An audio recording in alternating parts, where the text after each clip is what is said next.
আসসালামু আলাইকুম। আজকে 17ই নভেম্বর 2025 বাংলাদেশের ইতিহাসে একটি গুরুত্বপূর্ণ দিন।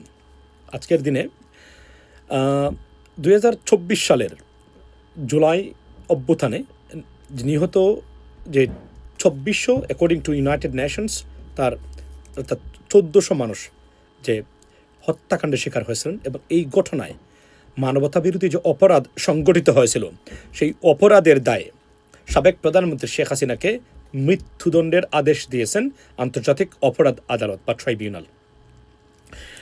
অ্যাক্রস দ্য বোর্ড দেশে বিদেশে এর প্রতিক্রিয়া এসেছে এবং বাংলাদেশ থেকেও সবচেয়ে এবং প্রথমে বলি যে জাস্টিস হ্যাজ বিন সার্ভড আমরা বলতে পারি, এবং এটা আমি না, সারা পৃথিবীর মিডিয়া, পশ্চিমা মিডিয়া, রাজনৈতিক নেতৃবৃন্দ এবং কান্ট্রিগুলা দেশগুলা এই কথাটাই বলেছে।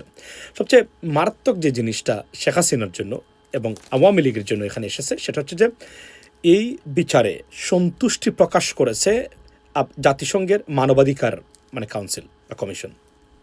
তা আজকে